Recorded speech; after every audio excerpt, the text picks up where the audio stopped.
Do you know what? If it was up to me, I'd probably pull my kids out of school. But I reached out to you. You're the only one that picked up the phone. I remember. And it was a case of you gave me that 15 minutes. Yeah. The biggest thing for me is every morning getting up and just saying today's going to be a fucking awesome day.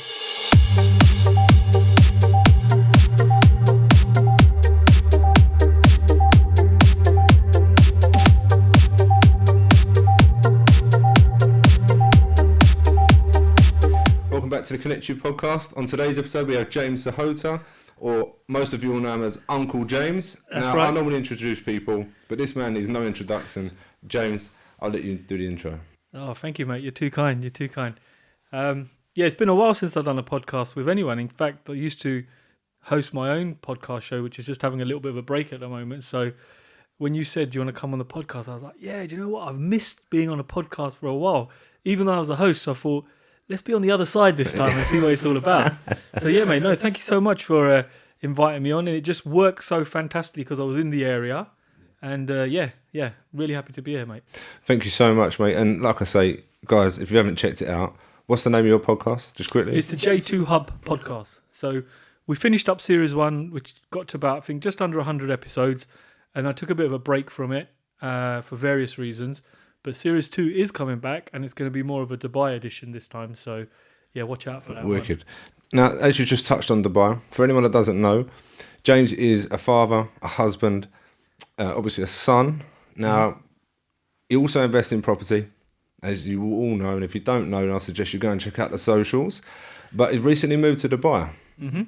Now, you're a real estate agent. Mm-hmm. I normally do these podcasts in a way which we start at the beginning, but with yourself, it's special. Let's start the other way around. Right. Now, you're in Dubai. Yeah. Why have you moved from the UK to Dubai? So I think one of the main reasons I moved out there was, like, my sister lives there and my nephew and niece are there. And when my nephew and niece were born, they kind of just left. They went. So I never really had a relationship with them. And when my sister suggested, why don't you come out here to Dubai, be close to your family, I thought, you know what? It's a good time, you know, and having lost my mum, I thought, I don't really need to be around in London anymore because I was kind of situated in London to be close to my mum so that I could look after her. And then, yeah, when she passed away, I thought, you know what, this is a good time to get out there. And I always knew Dubai was happening, and there's a lot of things going on in Dubai. Dubai is a very exciting place, and it is completely bonkers, like people say it is. You know, it's off the radar. But for me, I was getting too comfortable here in the UK. I don't know if you, like, how can I describe it? So everything I was doing was becoming quite easy, and it was becoming so comfortable that I felt that I wasn't growing anymore. You know, every few months you buy another property, you convert it into a HMO, you refinance it, you add a few more £1,000 onto your income each month. And yeah, it was good, don't get me wrong, but it was just like, it almost became a bit of a 9 to 5. You knew all the steps. There was nothing exciting about it anymore. And I just thought, in order for me to grow, I've got to get uncomfortable, you know. And Dubai, I knew was going to get me uncomfortable in a big way because it's a cultural shock for starters. Just the way people are out there, the way business is done out there. So yeah, I wanted to, my main reason was be close to my family and get comfortable. Get comfortable with being uncomfortable. And now that you're out there, Yeah. are you comfortable again? Obviously, I know that you're succeeding out there, but for anyone that's listening, what is it that you're doing out there? So my game plan out in Dubai is eventually I want to have my own brokerage, I think, and I want to get into construction. Basically, what I do out here, I want to do in Dubai. Now, Dubai is a place where they don't really believe in refurbing properties. So when something gets old, they just leave it, or they knock it down, or they build something new. So they don't have this concept of, you know what, we've got a perfectly good building here, let's refurb it and do something with it. And I think that's where I've maybe spotted a little bit of a loophole or a little bit of an entry there where you can buy bigger villas in places where it's desirable to live, but those villas are now so dated that they don't appeal to people. So they're not making that maximum amount of money that they used to in the past. And I think there's an opportunity to go in there and add value. And, you know, like you do here, the old BRR, do the same thing there. So I thought, let's go out there and explore it in a place where property is just bonkers. You know, there's so much of it out there. There's never going to be a shortage of trying to find a deal because they're just everywhere. So yeah, my goal in Dubai is to have my own property business out there. At the moment, I'm working with a fantastic firm. I think they're just absolutely awesome, one of the best out there. So it's great to be associated with someone who's teaching me the ropes and, you know, allowing me to really succeed. But yeah, eventually I think I'd like to get into construction. Wicked boy. I mean, would it be fair to say that through your years of doing it in the UK, you've had to sacrifice a lot? Oh yeah, yeah, absolutely, mate, absolutely. Even now, you know, it doesn't get. Like I say, it gets easier, but then there's times when you're waiting for a bank valuation, or you're thinking, is this thing gonna value up? Or you go into a site and you think, shit, man, this needs a new roof, and I didn't account for that. You've ripped off the floors, and you think every single joist in this place is rotten. That's another 10 grand gone by the time you finish. So, I think, yeah, you know, there are lots of sacrifices in terms of monetary sacrifices. But I think there's also a lot of family sacrifices as well, because That's what I was going to touch on. Your wife, especially, and your kids. yeah, absolutely. I mean, my wife's a champion. You know, she's a she might listen to this. I've got to say good things, but you know, that old saying where they say behind every good man is a good woman. I totally believe it. She is a great woman, and she's been a great support. You know, so through successes, through failures, everything. Because when I met her, I had nothing. I had zero. You know, so. I know my missus she's seen it all. So she's been there to see all the tough times we've gone through. You know, she's been there when we've been struggling to get a few £1,000s together to pay for stuff, you know, when we were doing property stuff. So yeah, it's had a massive toll on our relationship. We've been married 15 years. First 5 or 6 years, I'd say I was hardly around, you know, hardly around. I'm always working. I had my business at that time as well, which took up so much of my time. I almost missed the birth of my first son, you know, which is criminal. So you kind of make up for it with the second child. And now, being in Dubai, for us, it's just all about family. Any free time for me is about family. Because look, at the end of the day, I think when it's all said and done and you're lying there, hopefully not in your deathbed, you know, hopefully you clonk it and that's it, you're gone. You don't go through any long suffering. But when you're sitting there going through suffering, you're not thinking about, oh, I wish my valuation comes back higher, or I wish I can pull more money out of that deal. You're only wishing for time, and you're only wishing for a little bit of more time so you can spend some time with your loved ones and be there for them. But when you've got the opportunity to do that when you're alive and kicking, you don't want to do it. But when you get older and it's time to say goodbye, you're asking for more time. So I think for me now, my focus is really switched to creating a lot of memories, being with my family, being with loved ones, just, you know, reaching out to friends that I haven't spoken to for a while, seeing how people are, just giving them a call and saying, hey, look, man, I've seen you've been a bit odd on the social media recently. I've seen some quotes that you've been putting up. Is everything all right? Like, you know, I'm just reading below, you know, above the lines here to see, is everything good with you? Because I think sometimes people try to express themselves through social media to see if anybody would kind of lend a hand. So I think it's very, very important to, you know, touch on that. But before I go off on that tangent, because I know you probably want to talk about that later, but yeah, for me, man, there was loads and loads of sacrifices in the early days, you know, monetary sacrifices, family, friends, time, going to family events. So yeah. One thing I certainly want to unpack that you just touched on was obviously your mum, and for anyone that doesn't know, that's all over your social media as well. Yeah. I followed that journey, and I think it was such an inspiration what you done. Your mum passed. She was 65. Yeah, she passed 2 weeks after her 65th birthday. Yeah. No, obviously, because I know you, I knew that. But what do you feel was the biggest challenge for you at that stage in your life? Do you know what it is, Liz? One of my biggest fears was always losing my mum. Always. It's always been my biggest fear in my whole life, because I had a great relationship with my mum. It was fantastic, you know, and I'm not afraid to say I was a mummy's boy. You know, I lost my dad when I was 6. So we had a very strong relationship. We had a very, very good relationship. I wanted to spend time with her. I'd ring her almost every day. We'd have a chat about something or the other. But yeah, she was a very, very integral part of my life. So, and it was always my fear. As every year went on, I thought, shit, man, I'm going to have to say bye to her at some point. I'm going to have to say bye to this woman. And that was one of my biggest fears. I was thinking, how the hell am I going to get over this when it happens? And it just so happens the way it happened for me was I didn't even have time to think about it, you know. We're there one afternoon she's on site with me and she's all good. She used to love getting involved. If you watch, like you say, if you watch my socials, she'd be around. She used to love getting her hands dirty, get out on site, actively taking interest in every single project. And, she's fit and healthy, doing what she needs to do. And next minute we stop for lunch, we're having a bit of lunch and she's having a fit. And still I'm thinking, nah, I'm thinking in my head, this is a good one, Mum. You're trying to get me here, innit? Because we'd always be playing little pranks on each other. But I soon realised, no, she's having a proper fit here. And I think at that moment, it was like a massive weight just drops on you. And I felt it like a massive weight on my chest. And I just knew she wasn't going to come round from that. Some bizarre reason inside me told me that, look, this is a lot more serious. You don't just have a fit like that if you're perfectly healthy. So I kind of think I accepted at that point, like, she ain't coming back from this, even though she came round and she was all good. And that's still a memory that haunts me. I was talking to an uncle of mine earlier today and I said, I think about that 3 or 4 times a day. It's not gone away. It's still there. It's very, very raw. And if she hadn't been with me, I think, where would she have been? She could have had a fit on the road. She could have fallen down. She could have smashed her head. So I'm kind of thankful she was with me. But yeah, it was very, very hard when that happened. And obviously after that, they took her into hospital and they found a couple of small tumours in her head, in her brain.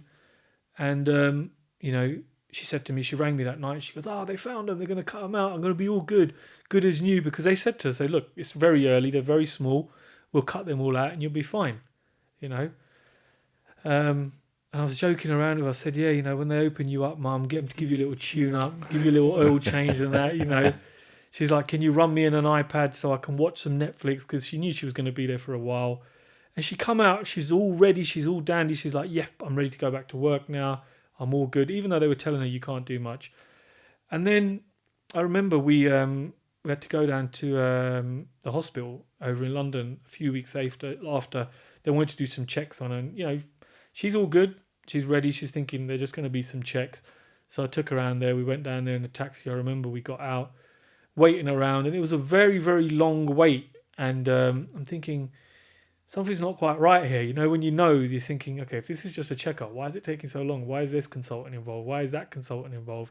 Why is this person involved? And I'm thinking inside, yeah, something's not quite right here. So we get in and I won't never forget, it was an Irish doctor, specialist, a lady she was.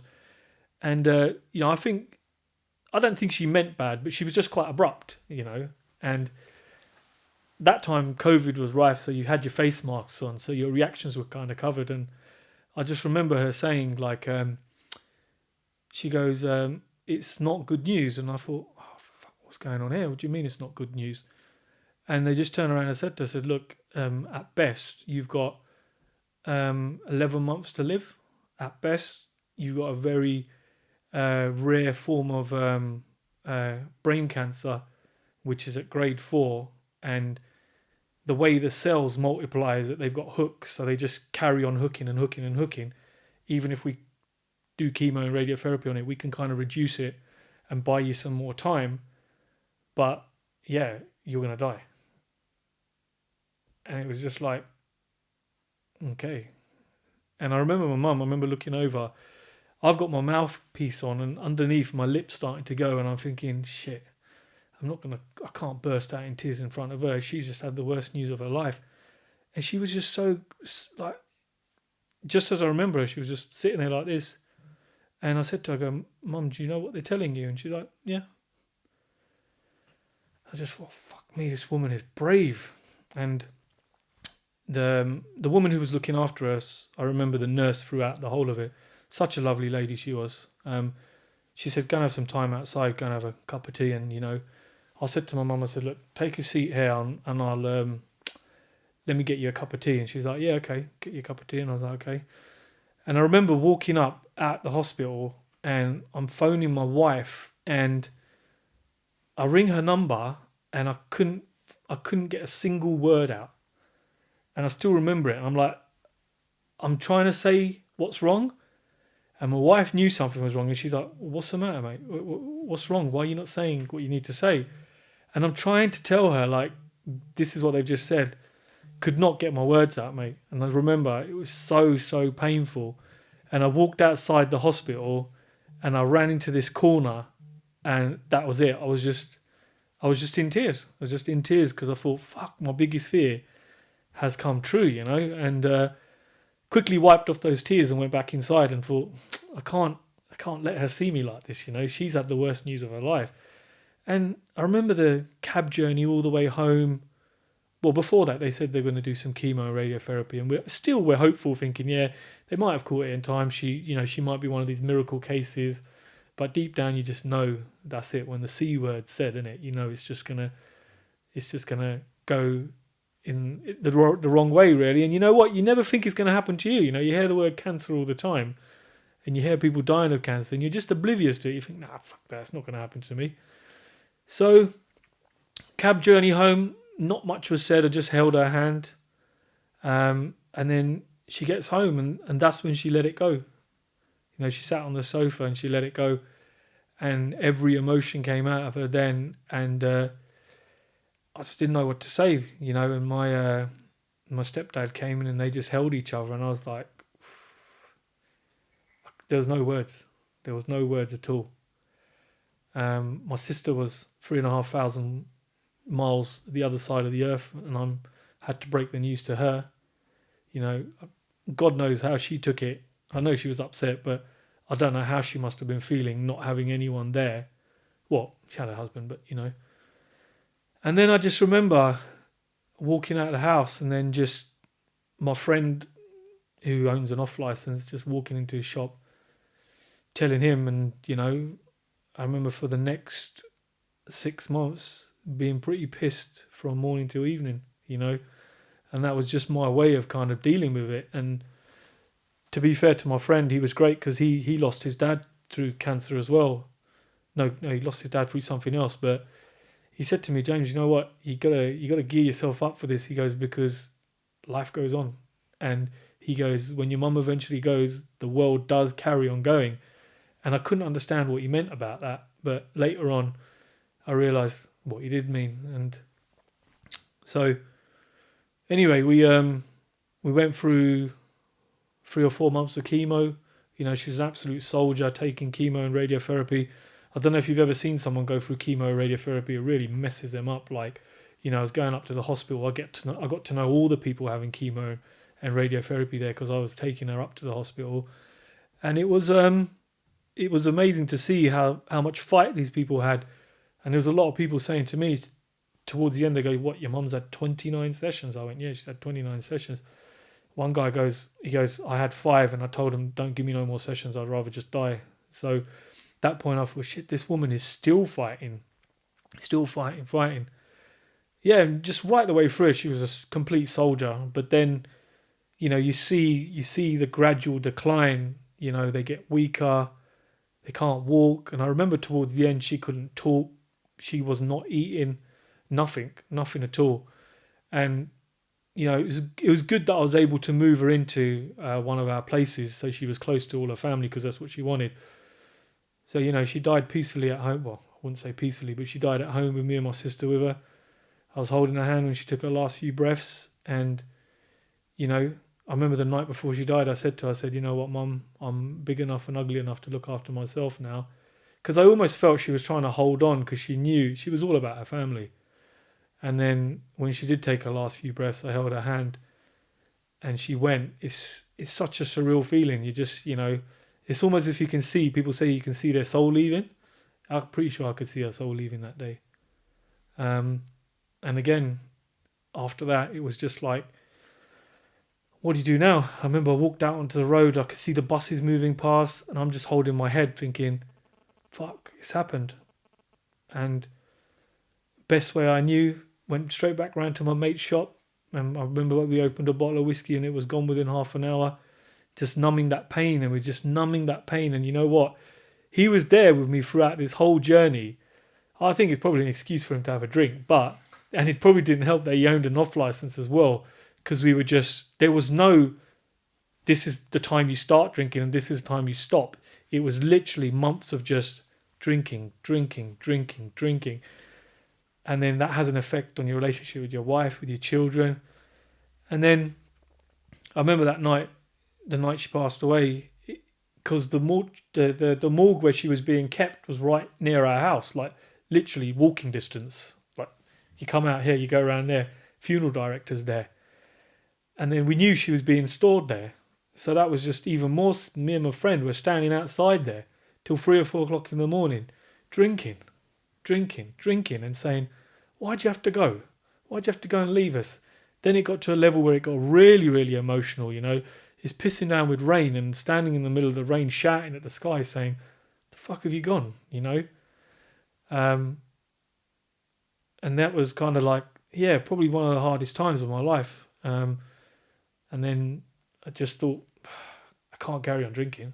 Something's got to give, So that's when we stopped and just thought, to be fair to my friend, I said to him, we got to do something positive. We can't just fucking carry on boozing because we'll be boozing for the whole year.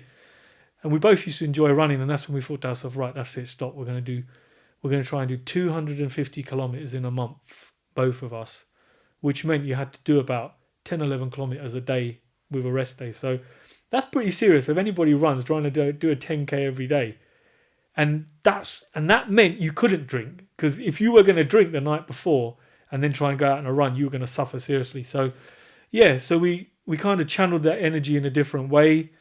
We set up a page to raise some money for a charity in India, which raised money for abandoned girls. So in India, there's still this taboo: if you have a daughter, you're cursed and bloody this, and so children are just dumped at this orphanage. So we thought, let's try and raise some money for that. Yeah, we managed to raise about £8 or £9,000 for them, and it meant for the next month we weren't boozing, which was good. Getting a straight head, and just thought, you know what, we got to crack on, because I'm thinking she wouldn't want me to do this, and if she was alive, she would have given me a flipping slap. So yeah, but yeah, it all happened so suddenly with my mum, mate. It was she went far too young. She was looking forward to her retirement. And the poor sod didn't make it to her retirement. So, yeah. I think what you've done though is the way you've handled it is you dealt with the situation like most people would. Yeah. And if I know for a fact, if it was my mum, I don't know how I would deal with it. Number one, and if most people say, or if anyone says they know how they would, I don't think that it's an accurate assumption. I personally don't know how I would deal with it, but the way you channeled it. And again, watching you on social media and knowing you, not the type of person you are, and we'll come on to other failures you've had and how you've come out the end, and knowing you've got that in you, the discipline in you to do it. I think that's absolutely amazing. And thank you. No doubt that your mum gave you that attribute, the discipline, and to sort of channel that into something more positive than the drink. One thing I do want to ask is, did you ever feel suicidal throughout that?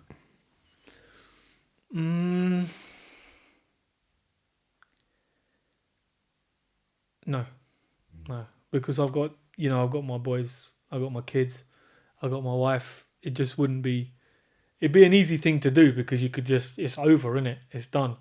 But I always think, like, I know why people do it. I get it. I totally get it, because I've had some seriously high stress levels and things going wrong.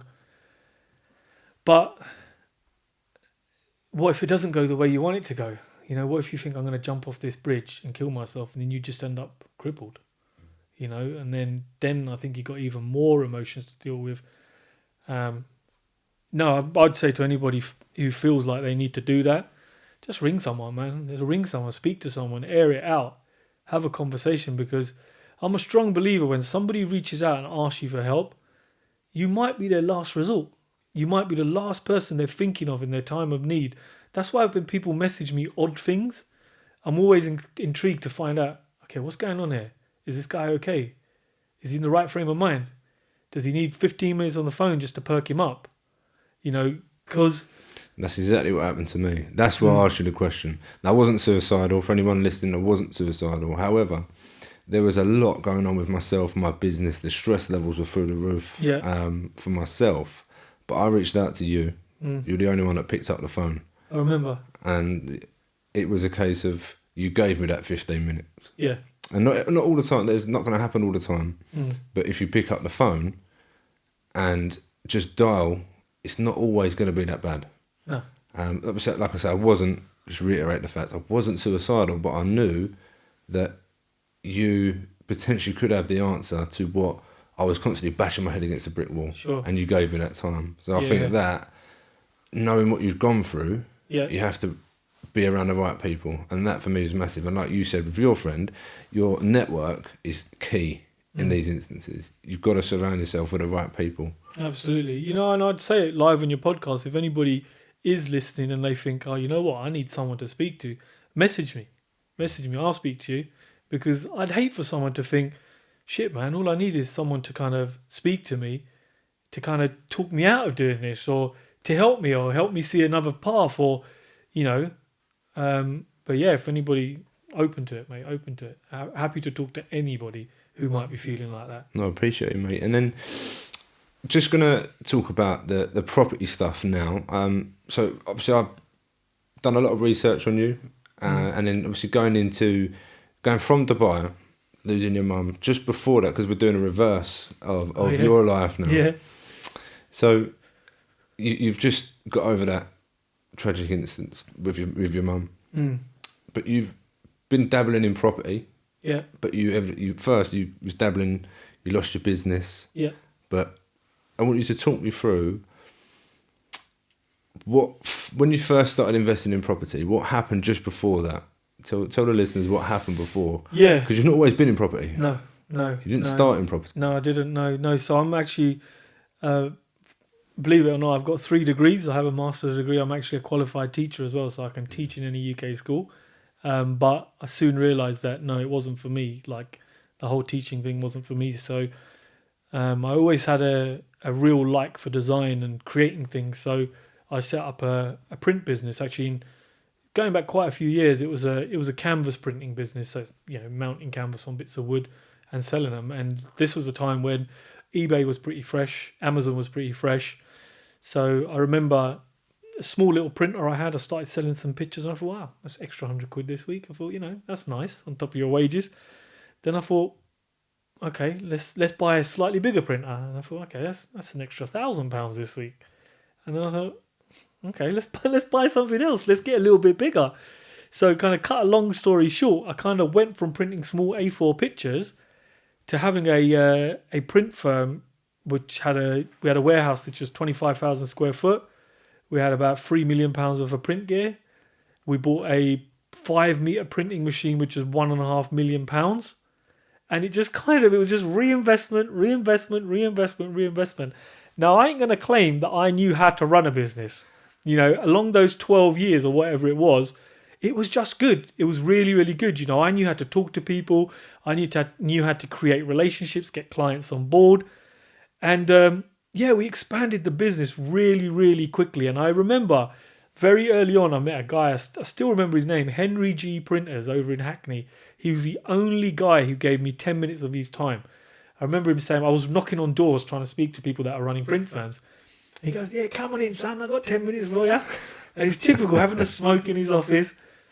And then he goes to me, he goes, son, there's a couple of lessons I got for you. He goes, number 1, he goes, when someone gives you an opportunity, just say yes. He goes, figure the rest out later on. He goes, whatever they say. Great advice. Yeah. He goes, if they're saying to you, can you do this? Say yes. And then figure out how you want to do it. The rest after that. And he goes, number 2, son, if you ever think about cheating on your wife, he goes, I can tell you, the grass is not always greener on the other side. He goes, and it's all going to feel the same downstairs. So let me save you some heartache. Don't bother. And they're 2 things that have stuck with me today, you know, and that's a long time ago. And I find myself saying that to other people now, the older I get. But he gave me an opportunity. So, the print business was really good. Listen, I'm not going to lie, mate. It got to a point where spending money like it was going out of fashion, you know.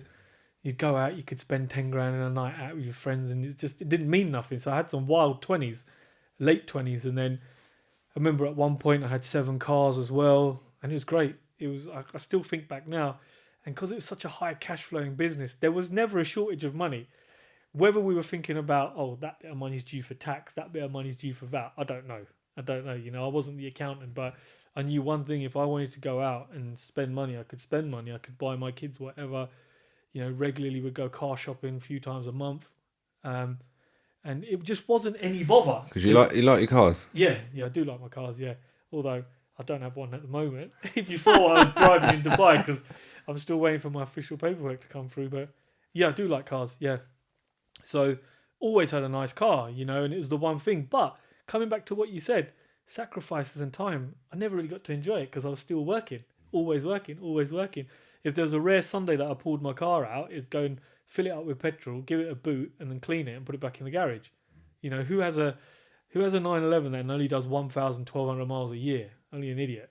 You know, it spent more time in the garage because brakes were seizing up and stuff like that. So, yeah, it was a good time, man. It always makes me smile thinking about that time because it was like a little baby that had grown into a monster, and it did grow into a monster. My exit plan always was for somebody to buy it, you know, for somebody just to buy out the company. And I remember driving over here and seeing Solo Press, signs for Solo Press. And at the time, I really loved their story because I really followed them closely, how those guys had grown that business into a monster. And they were really inspirational for me because I saw the signs like, I used to follow these guys in a big way because they sold out. And my aim always was to annoy enough of the big boys that one day they would just say, James, you know what, I'm just going to buy you and be done with it. But it never ended that way. You know, I was ill for a period of time and I had some employees in senior places in positions that really didn't give a monkeys, you know. And it's probably at the time when we went into voluntary liquidation, I just felt everybody else was to blame, you know. It was his fault. It was his fault. It was his fault. But ultimately, it was my fault. I hired the wrong people. I did the wrong stuff. You know, I must be the only idiot who goes and gets business coaching after his business has disappeared. You know, because I wanted to work out what I did wrong. So no, I can completely resonate with that. That would bug me, not knowing what I've done wrong. Yeah. No, I can completely resonate. I reckon people will as well. Yeah. Because that's just the most frustrating thing. Knowing that you've grown a monster. Yeah. And knowing the goal you want to achieve. Yeah. And not quite getting there. But then I suppose that went into your property business, which we'll talk about in a minute. But yeah, sorry. But it was a monster, you know. I used to say late at night I'd walk around the warehouse floor and I think, how the hell did this happen? How did this happen? You know, and I remember taking my mum round there on the weekends or in the evenings. I still remember she used to come round and she used to love it. You know, she used to love seeing it. She'd always be having a go at me. Oh, you don't need to buy another machine. You don't need to do this. I'd be like, Mum, what do you know? Don't tell me what to do. And I think, you know, but secretly I think she was really proud of it. You know, she'd be walking around and having a great old look. She, what's that then? What's this then? What's that then? But yeah, towards the end, it was we lost some big accounts, and you know I knew we wouldn't recover from it, and I think at that point I'd kind of lost the love for it as well a little bit. So I remember we went into voluntary liquidation. We weren't forced into it. We put our hands up and said, look, you know what? I don't think we can recover from this, so we'll go into liquidation. And we owed the bank some serious amounts of money because you had finance. House was on risk, you know, everything was on risk. I just thought to myself, shit, how do I go home and explain to my wife that we could possibly be homeless here? But, you know, I managed to save the house, but it was still very embarrassing seeing those cars being driven up onto the trailer track at the workplace because we used to keep them there. And then, you know, when someone comes along with an official clipboard outside your house, starts looking at your car and then drives it away, people know something's happened, you know, people know your skin. And I didn't want to hide it. I thought, you know what? Okay, shit's hit the fan. The more, if I told one lie, I'd have to tell another. I just put my hands up, said, yeah, sorry, business went under. I nearly went homeless, you know. But again, I remember when that disaster happened, there was two people that were there for me, which was my mum and my wife. And, you know, there was times when I just didn't know what I was going to do, where I was going to go. Because just, if anybody's ever been in that position where you've got debt and it's crippling debt, and you just don't know how you're going to get out of it, that's where suicide comes in, man. Yeah, 100% agree. That's where I can understand why people would do that, because there was times when I knew our business was going under, I remember being in the car, and I remember driving down the A13 in that bit just after, the bit near Tilbury where there's no cameras. I remember booting it thinking, all I need to do is hit this car into this central reservation, it's going to turn around and I'm going to kill myself. And I thought, but shit, what if I don't? What if I don't kill myself? What if I kill somebody else? And then I end up in prison. So all these things went through. But talking about suicide, I get it. 100% get it. How much did you owe? In the end, I owed about 2.3 million. I owed personally. 2.3. Yeah. And then I managed to negotiate that down and down and down. In the end, I think I personally settled about £600,000 worth of it. And I'd say only 6 months ago, I settled the last one. Because there was no way I was going to get out of this and just not settle it and go bankrupt and lose everything. I thought, no, I need to keep my credit rating because I'm in property. I need to keep this going because I'm doing this. So yeah, I settled the bank debts because they're the ones that I needed to settle. Was that through equity in other properties, or There was a little bit of refinancing? Yeah, there was refinancing. There was doing deals, pulling money out here, setting up a few payment plans. But yeah, I had to settle it. because I suppose presumably from the profits you'd then invest that into property. Yeah. Is that where you first started? When I was in the print game? Yeah. Yeah. So what I was doing when I was in the print game, I was always dabbling in property. I might buy a flat. I might buy this. And then you might have heard me talk about this on the socials before. That was the only thing actually making me any solid money was the property, because you used to think, shit, I bought this for about 180 grand, and you look at it another year and you're like, oh, it's 225 now. Oh, it's gone up again. Yeah. But I never really took it seriously because I was always taking the print side seriously. But it was only when the business went under that I thought, okay, maybe I should take this seriously. And again, it was my wife who said, if everybody else can do it, you can do it. You know how this works. And just funny enough, we bought a plot of land. You might have seen it on the social. We bought a small plot of land between two houses, and I remember when we bought that, me and my business partner at the time, everyone was like, "You guys are nuts! How are you going to build a house in a garden?" And I think back now, yeah, maybe we were nuts, but we saw something that other people didn't see. We saw 12 planning applications that had been rejected. We could see what the council was going to give us, so we worked with them, and we got planning permission to build this house. But then me and my business partner went our separate ways. And my wife actually bought him out from the portion of land. So my property business is run with my wife. She's just a silent partner who sits on the side, signs a load of documents when we need stuff signing, but doesn't really get involved much. Half the time doesn't know what's going on with what we're doing. But she was the one who gave me the initial push to say, yeah, you can do this. And I'll never forget that. And we did. We went ahead and we built that house, and it came out fantastic. So if anybody wants to see it, it's on the socials. A 1-bedroom house in southwest London, which at the time everyone thought we were bonkers to do. But yeah, we pulled that one off. And I'll tell you a story about that. We had investment from my mother-in-law. So she invested into that deal for us. So she lent us the money to do the build work, or part of the money to do the build work. And then I raised some of the money myself. And I had no clue how build schedules work. I had no clue on vetting builders, nothing like that. And I lost £100,000. I lost £100,000 after liquidation. You see. Only 6 months after, or 7 months after, and I had a hole in the ground with foundations that had been poured, and I'm looking at this thinking, okay, how do I go home and explain this one? Yeah. Oh, mate. Because I didn't know about plans. She's going to be screwing, yeah. Yeah. And again, I had to tell her because my wife can read me. She can read me very, very well. So, lucky for us, we had one of our properties that we were able to refinance. Again, going back to refinancing, if you hold something long enough, it's going to go up. Yeah. Eventually you'll have ups and downs. But we were able to refinance that property and complete that project. And and that's where it springboarded from. And I look back at that house now, and again, Lewis, it was the same kind of pains and sacrifices. You're thinking, is this going to value up? Fuck, why am I doing this? It's a 1-bedroom house. And, in the end, everyone's like, oh, James, why are you putting automation in it? Why are you putting speakers in it? Why have you got music in the showers? And I thought to myself, this house on this side is worth 1.2 million. This is worth 1.2 million. I want that little thing in the middle to be worth something serious as well. And, it worked in my favour. It was. And this one little thing, this one-bedroom house is probably now in the region of 650 grand.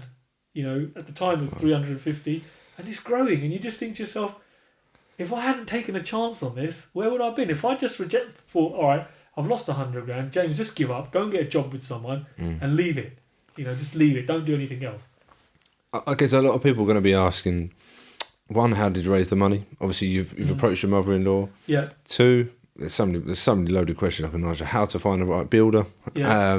But we'll start with, I guess, the most important one is the build team, because I would imagine, I know for a fact that you've run into a heap of shit with builders as of I. But how did you find the right build team for that project? In the end, Or most of your projects that you run now? right. So I'm really now. When you've been burnt once, if you get burnt a second time, you're just a dickhead. Simple as. If you get burnt once and you get burnt twice, then there's something seriously wrong, especially in the build game. So after that, I just went proper Sherlock Holmes on this shit. So I went. I put together a proper schedule. First of all, not like, oh mate, can you build this for me? Here's the drawings now. Proper schedule. So what does that consist of for people that don't know what it is? So a proper schedule consists of every single stage you're going to go through on that build. Now, however stupid it might sound, like order skips, that needs to go on your schedule. Put hoarding up on the site. All this stuff that is not really going to affect the build, but it needs to go on the schedule, because I learned very early on you cannot rely on assumption, because something I'm thinking might not be the same my builder's thinking, and something I'm trying to communicate to my builder might not be how he's taking it into his brain. So it's really, you just got to make it idiot proof. Do you remember those books back in the years? You have an Idiot's Guide to Microsoft Word or Idiot's Guide to this. Excel, yeah. Yeah, so it's literally an idiot guide. It breaks it down step by step by step. And if you see some of my build schedules now, they might have 700-800 lines on them. And they're like, oh, you're a bit extra, aren't you? No, I'm not a bit extra. I just don't want to lose 100 grand again. And I would always say, don't employ family, don't employ your friends, don't employ anybody that's close to you like that. You really want to employ someone you have no relationship with, but comes very highly recommended. And you need to go out and see people's work. Photos can lie. People are very good on Photoshop. They'll show you. I've seen people show photos of their work, this angle. When you turn up at the site, you look behind them, you're like, what the hell? You didn't show me this bit behind you. So definitely, when you're picking a builder, number one, go and see their work. Go and physically touch their work. Little tip for people I would also say is ask them to provide you with 5 or 6 references with telephone numbers, and you randomly call them. Don't let him give you 1 or 2. Let them give you a list and you randomly call them. And I call them all. I call them all, and I'll go around and have a look. And I'll also check the planning portals to see, has there been planning to build this extension, or has it just been built? Because that in my head, then I'm thinking, okay, does the builder know what to do? Does the builder know that you need planning? Then I'll see, has building control been done on it? Has it been built safely? I'll give it a little kick, give it a little nudge, see if it's strong, if it's good. All these little things. Touch, feel, smell, look, taste if you wanna, but go round there and really physically look at it. And then secondly, you need to know if you're going to get on with this person. If you're speaking to a builder and they're annoying you straight away, or they're making you feel lesser than them, I won't hire them. Because if the relationship's starting like that, how's it going to be when you're 6 months in? If you're always like, oh, Mr. Builder, sir, can you just do this? No, it's not in the schedule. You don't want someone speaking to you like that. So you've got to be able to communicate with your builder. And if it doesn't feel right in your gut, just don't do it. Do all the reference checks, do the credit checks, ask them for their bank statements. You want to see how your builder's running his day. You don't want to be giving him money each month and he's down there on the online casinos out gambling it away, or he's buying stuff. Like my guy, he went and bought cars with the money I gave him. The first builder. This was a so-called friend from a gym. Wow. Someone I saw every single day. So you got to be very, very careful with builders. You can't just hand over money. And don't hand over chunks of money. Man, people that ring me, James, I gave him 30 grand on the first. I'm like, what? And what did he do for that? Oh, we just agreed that he's going to do the work. I go, well, good luck. I hope he comes back on Monday, So you're going to ring their accountants to get the... Absolutely. Yeah. Make sure they've got insurance. Yeah. Because if something goes wrong tomorrow, who are you claiming against? Ring up the insurance company and say, look, if he messes up, can I claim on his insurance? Because some of them won't let you. Yeah. So make sure all of these little things, and don't rush it. Don't rush it. You'd rather lose 2 weeks checking all this and hiring the right builder than just jumping straight in and, hiring someone shit. And I think it's important to recognise what you said there about boundaries between being making them your friend or bringing them too close within the friendship circle.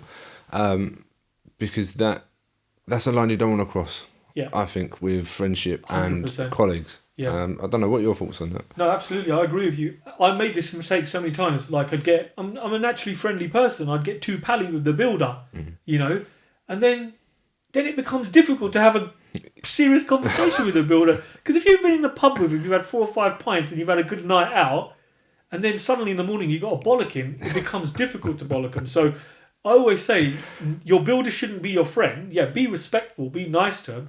It's only now that my builder, who's done about 5 jobs this new team's done for me, only now will I have a beer with him because he understands me. And he always says to me, James, you're always shouting at me. He goes, you're always having a go at me. I go, you know what? I always shout and have a go at the people I love the most.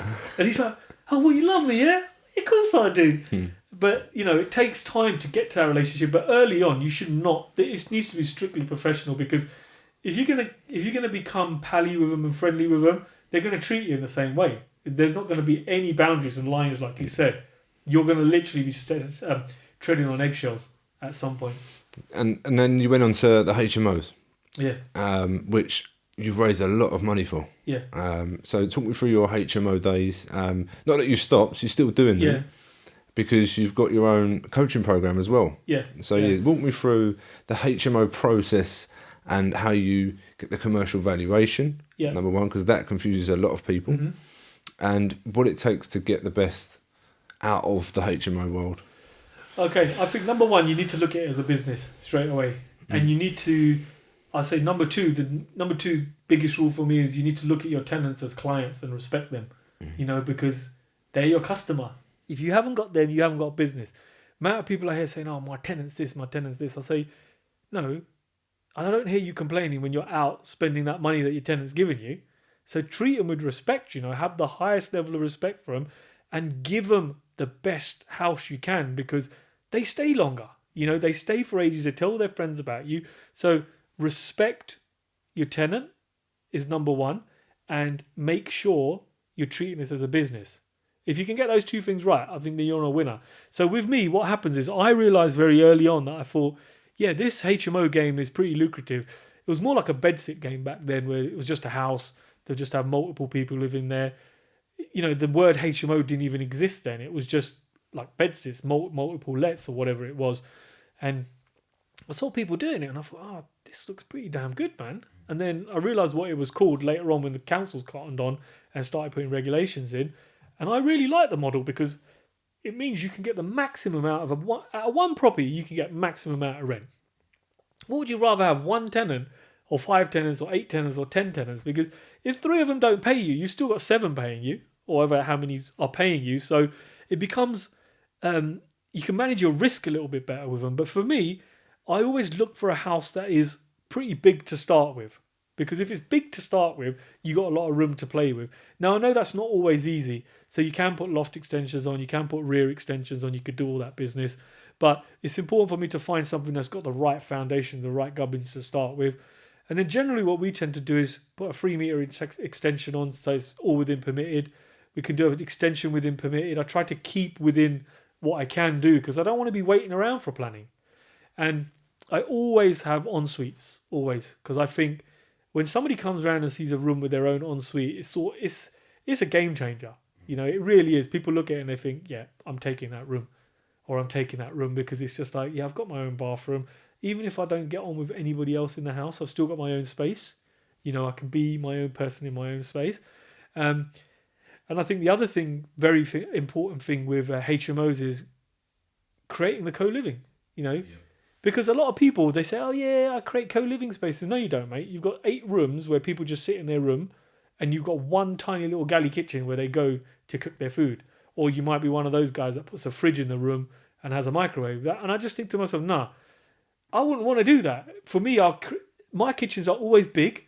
They're always quite extravagant. They're always the most expensive part of the house, because I want people going there. I want people having a relationship. And it's a prime example that thinking works. Because if I go to any of our London HMOs where there's established relationships now, that's exactly what happens. On a Friday night, if I walk in there, I know 4 or 5 of the girls are going to be sitting in the kitchen.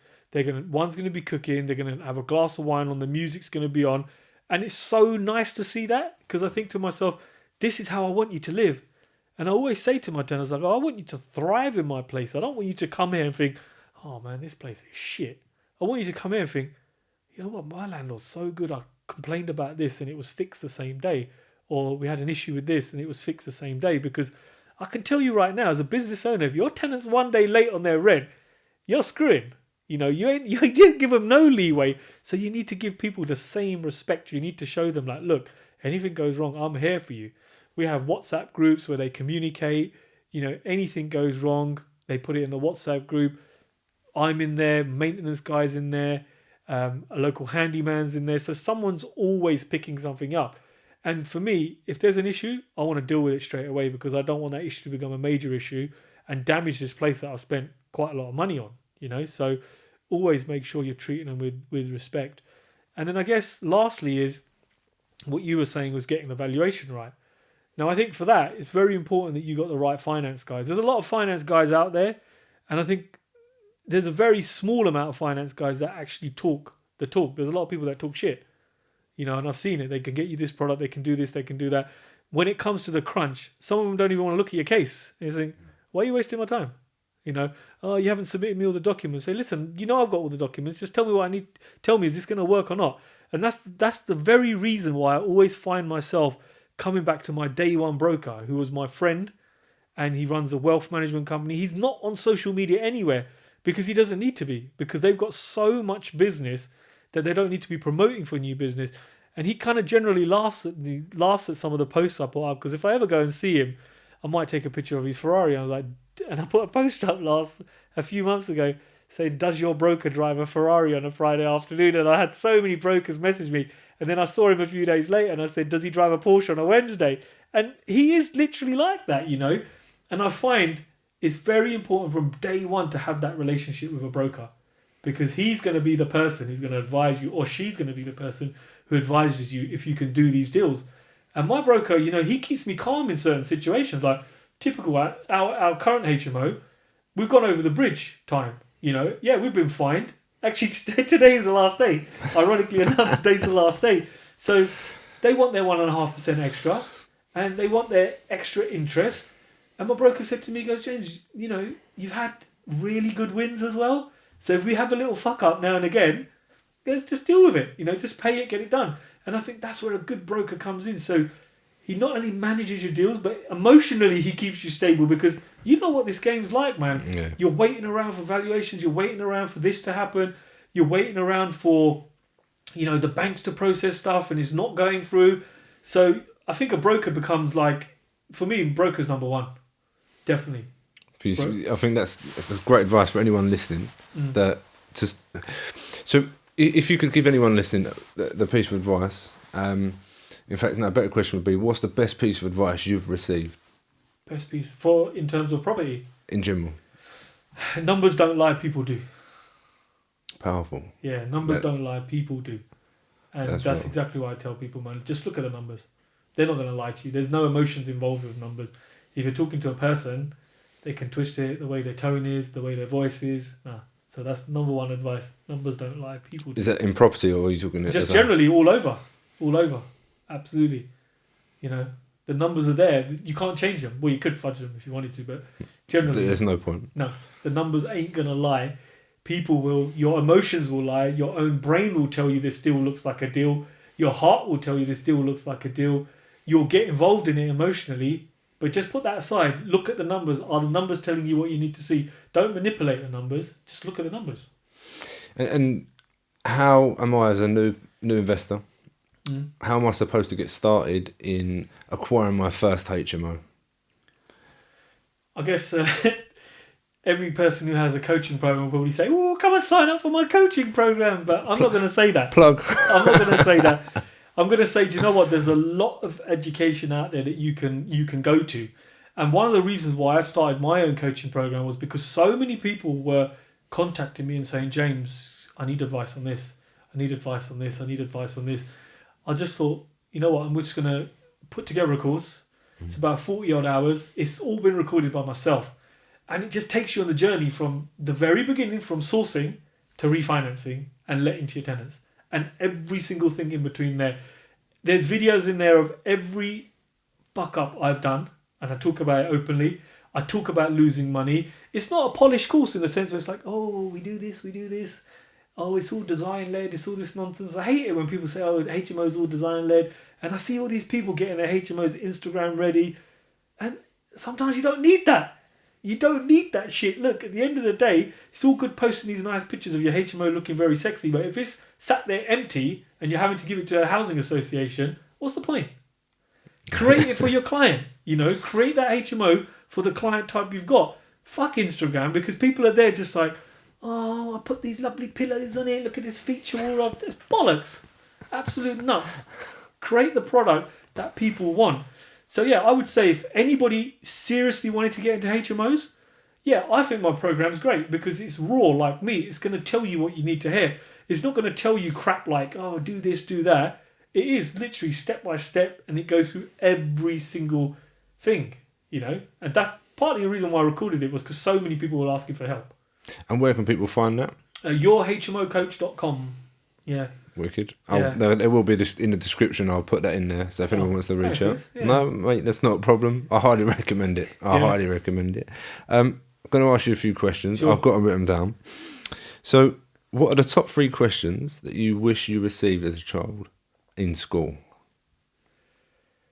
Top 3 questions. What somebody asked me, a teacher. Yeah, as a teacher, what if someone could guide you as a child in school? What do you think them questions should be, or what do you think your kids should receive a question about as a career? So for me, I wanted to be a PE teacher. Sure. But knowing that the cap was say 40, 50 grand, Yeah. I wish someone would ask me a different question of, this is the cap. What about expanding your horizon and looking at X, Y, and Z? Sure. So, what would that be for yourself? I think it would have been good if a teacher asked me what my dream was. Yeah. What are your dreams? What do you want to do? Not what do you want to be? What are your dreams? Like, as in, go crazy. Tell me what you want to be. If you want to be a flipping astronaut, tell me you want to be an astronaut. Giving me that kind of thinking outside of the box. I think schools are very, very limited in their thinking. And do you know what? If it was up to me, I'd probably pull my kids out of school. I'd probably pull my kids out of school in the sense that, okay, maybe not in Dubai because it's a little bit different, but here, I can't believe when I was a teacher, people are 16, 17, 18 in college. They don't know what flipping mortgage is. They say, oh, I want to buy a Ferrari, but they don't understand how much money you'd need to buy a Ferrari, or they want to buy this house. They don't understand how much money you need. There's no money education. People don't teach you about money. And I think that's so important. Why are you teaching my kid about trigonometry? He's not going to go out and learn about trigonometry, is he? He needs to know how the world works. He needs to know what a check is. In this day and age, they need to know what digital currency is. They need to know what they can invest in. They need to know about, passive income coming in, multiple streams of income. They need to know all of this stuff, but it's still so old-fashioned. I think the schooling system, number one, needs to be changed. And I think if I could go back, I wish somebody had asked me, what is your dream? What do you dream about? Be a dreamer. The reason I asked you that is obviously one, being a teacher, Yeah. being a qualified teacher. I've not asked anyone that question. And Yeah. obviously having young kids, I think it's exactly what you've just said there. Yeah. How to, obviously we're in a recession now. We've not even touched on that. I think we could just do a whole podcast on a recession. Yeah. What's going to come of that? What are you implementing now in your own business to surround, like, bulletproof yourself, if you like? But yeah, again, what you've just touched on there, for myself, I'd say exactly the same to my kids. This is what you need to be looking at now, and in investing in yourself. Investing in yourself. Dream bigger. But I think people need to stop saying no to kids as well when they're younger, because you just put, kids are born with no fear. You see them, they'll be ready to jump off a flipping, flight of stairs when they're like 5-6 months, when they just learned to walk. We're like, oh, no, don't do this. I'm not saying let your kid jump off a flight of stairs, but what I'm saying is don't restrict their thinking. People restrict children's thinking, and then suddenly they've put them in this box where it's just like, oh man, he don't want to do this, he doesn't want to do this, he's not thinking for himself anymore, he's scared of things. And I know we do it to protect our children, but I think you need to stop saying no to children and say to them, yeah, you know what, you can be a flipping A1 basketball player, or you can go to the NBA, or you know what, you can be a Premiership footballer, but this is what you need to do to get there. You can't kill people's dreams. There's going to be sacrifice. Yeah. And it's the snowflake mentality, but that's no disrespect. I think that's just what we have created, not necessarily us, but certain people have created in society, but not a lot of people can do what you've done, for example, lose that amount of money, come out the other end of it saying that this is what I've now created. Yeah. Not many people have got that left in them, whereas now they sit on their phone on Instagram. Like you said about the HMO, the most common thing I see, again, with serviced accommodation, because that's the game I'm in, it's got to look better before you've actually dressed it for the guest. Is it guest ready? And in your case, is it client ready? Yeah. No, it's not. You're just posing for Instagram. Yeah. So, actually, on SA, are you against SA? Just slightly off topic. I'm not against SA. I used to be, you know what? I used to think SA was very much just a job. And I think if you're managing it yourself, it is a job. It is. If you're single-handedly doing it yourself, it's a job. I used to think rent to rent was a bit of a waste of time. But I now realise it's a waste of time if you're just there without a model, without systems, without processes, because you're just a busy fool. But with SA, I think SA is very, very lucrative. You know, if it's done correctly, if you've got the right systems in place, you only have to look at some of the guys doing really well from it. You know, in Dubai, the firm that I'm working with, they have a company called Prime Stay, and they're one of the biggest SA companies in Dubai. And like you said, Liz, if you go around to look at some of their units, they're not swanky units, but you got 85, 87% occupancy in these things in the most lucrative place in the world, and they're making some serious money. Yeah, honestly, it's one of the. What people can't understand is with serviced accommodation, it's a service. Yeah. But they're just looking at these programs and courses and going, I need the money now. It's a quick fix. It's chasing that shiny penny. And what you touched on with, again, being guest ready, client ready, not a lot of people can wait that long until they see the return on their sort of time or investment. I think if you're in SA, you need to have a plan with what you're doing with that money. You can't just be taking that money and buying Rolexes and having a good time. No. You should do a little bit of that, but yeah, eventually. But again, like what you said, it's a business. Yeah. And any property model any model that you choose in property, buy-to-lets, HMO, it's a business. Yeah. You've got to have an exit, and I don't think a lot of people do. Yeah. They're going to follow someone on Instagram or someone that's created a program. I'm going to follow them, buy a load of houses. It doesn't happen, and to be honest, it's fucking boring. Yeah. It's absolutely. It's one of the most boring things I've ever done. Whereas if you look into, I'm not saying this is what you should do, it's not financial advice, crypto and learn about digital currency, I find that more fascinating. Yeah. Like M&A, I find that a lot more interesting than buying a house. Yeah. Fucking deal with solicitors all day or be on the phone to utility companies. Yeah. Then you'll change your mind about buying houses. I mean, it's just not going to be on the phone all day. Do you know what, like, coming back to SA, you just have to look at some of the guys that do really well. You know, you've got guys that do really, really well from it, and they've got such a wicked, like, they've got their social profile is just so cool. You look at it, you think, oh man, this guy's living his life, or the guys are living their life. And then you look at other people that are doing it in a big way, and they're just walking around with their dog, just chilling. Well, you know, Kabir, for example, he's been on my podcast. You've probably heard of Kabir. Yeah. You know, he's proper undercover, this guy. You look at him and you just think this guy's some homeless hobo if you saw him on the street. Yeah. And I've said this to him before, but he is so clever. I think he's a child genius. You know, he knew school wasn't for him. And you look at some of the deals this guy's involved in. We're not talking one or two essays, we're talking blocks. Oh, yeah. The guy has blocks now. But he could walk you past the street and you think, oh, who's this guy, man? Walking his dog, some homeless dude. But he's got that whole profile. He don't want people to know he's flossing. But he's got a game, you know, I'm sure he's got, I don't know if what he's doing with it, but I'm sure he's got a good game plan. So I'm just talking about him.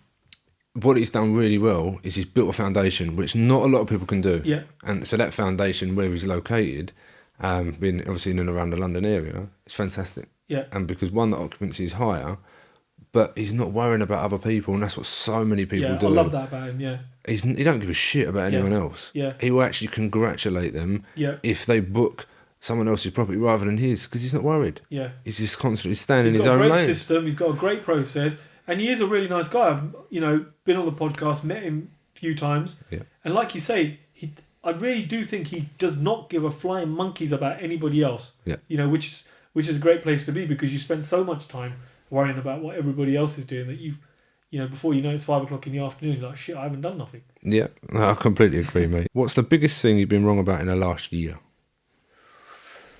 Ooh, biggest thing I've been wrong about.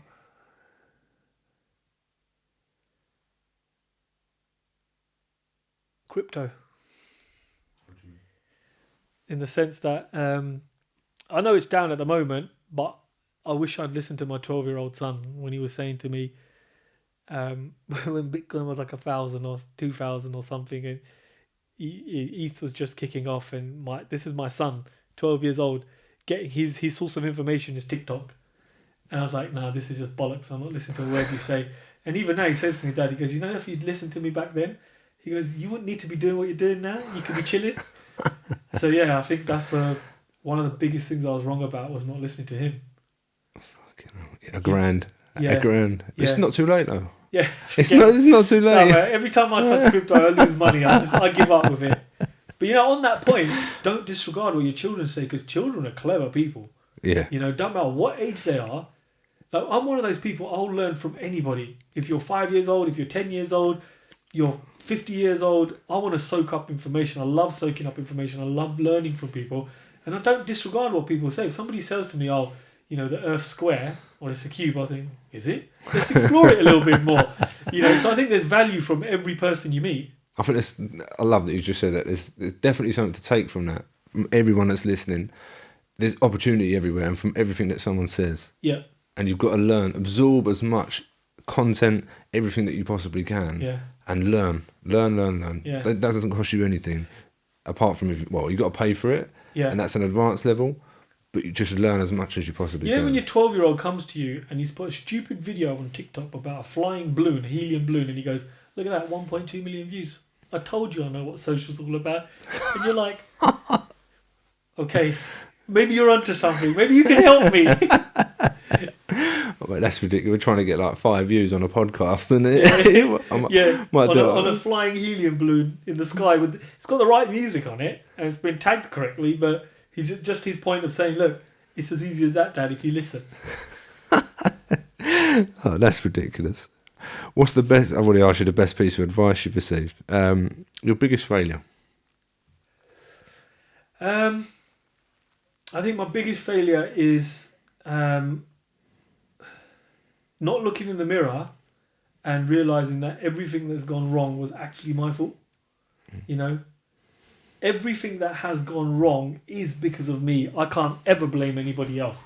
And it took me a long, long time to realize that everything that goes right is because of me, and everything that goes wrong is because of me. So I think my biggest failure is probably not looking at myself and saying, you know what, this is actually you and nobody else. In a weird kind of way. Yeah, no, that's powerful.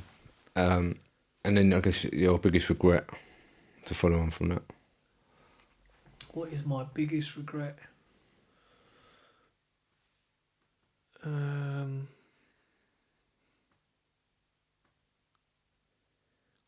my biggest regret? I think, looking back now, when I knew the business was in trouble, knowing what I know now, I could have saved it. Like you say, with mergers and acquisitions, talking to different people, raising money through financing kit, I could have saved it. So I think that's a regret that always niggles at me a little bit, because I could have saved it and sold it. Because I could have sold it. That's one thing I could have done, is sold it. All right, it may have not sold because you've lost some clients, but it's a great foundation for someone. But I just, that's one of my biggest regrets. That kind of bugs me. Every so often that bugs me. I think, if that was still around, yeah. There's nothing stopping you now. Oh, no, mate. Solo press around the corner. No, I'm done. What's one thing that you know that others don't?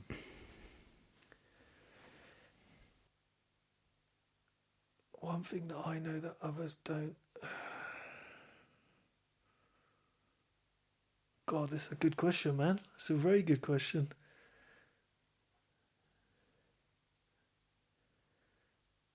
That my family will always have my back no matter what. Yeah, my wife will always have my back. She'll say to me, I told you so. She'll make me feel small about it, but when shit hits the fan, I know my family have always got my back. And to be fair, that's the only people I really need in my circle, and a few good friends. That's it. Wicked, man. And the last one, are you okay? Am I okay? Yeah. That's a good question, Lewis. I am okay, mate. For the first time, I am okay, because it's really weird as soon as I moved to Dubai, I met this psychologist called Dr. Anand. He's actually got a big following on Instagram, and I had some personal one-to-one sessions with this guy. And our firm, where we are, with this company that I'm working with, they're very much about psychology, about training, and really giving you all the resources to succeed. And one of the things he said, which is so powerful, was if you're going into a situation, you got to be going into the situation massively positively and talking out loud. So today, I'll give you an example. I thought to myself, you know what? I've been stressed about this valuation for a while. And I said to myself, fuck it. And I shouted it out in my car. I said, I'm going to this valuation. I'm going to get exactly what figure I want to get so I get this deal done. And it just changed my whole thinking, you know. I walked into there thinking, shit, yeah, I've got what I wanted to get, you know. And I think speaking out loud and manifesting stuff positively, waking up in the morning and saying, you know what, I'm going to have a fucking awesome day today. Ain't nobody going to make my day shit, no matter what's going on, because your brain don't know what's real and what's fake, you know. And once you figure out that this little thing inside, look, think about it. Your brain's in a black box, yeah? It don't see shit. Your eyes are telling your brain what you want to see. So you could look at something beautiful and tell your brain everything is beautiful. Your brain only gets sound through your ears, so you can listen to something great and give your brain that positive. You know, you speak positive words and your brain absorbs those. So for me, the biggest thing for me is every morning getting up and just saying today's going to be a fucking awesome day, because it could be your last day. You know, you don't know if you're coming back home from work. It could be the last time you kiss your wife or kiss your kids. So I want to go out my house thinking I'm going to have an awesome day today, even if I know certain things in my day are going to be shit. But for me, I'm not going to let those get in the way. So yeah, start your day with mad positivity. Get out of your bed and shout it. Shout it out the window. I completely agree with that, mate. And on that, so if you could leave your kids one message, your family one message, to end the podcast with, what would it be? You're capable of doing anything you want to do. That's Wicked. My message. You're capable, and don't let anybody tell you that you can't do it, because you can. James, thank you so much for coming on. No worries, it's been an absolute pleasure. Guys, I'm going to put all the links to James's social media channels, the course, the HMO Coach.com. And do you know what I'm going to do? If anybody comes through from Lewis's podcast on that course, you know what? I'm also going to give it to you for half price. Listen, James, thank you so much. It's been an absolute pleasure. Thank you very much for coming. Thank you, mate. Yeah, appreciate it. Thank you.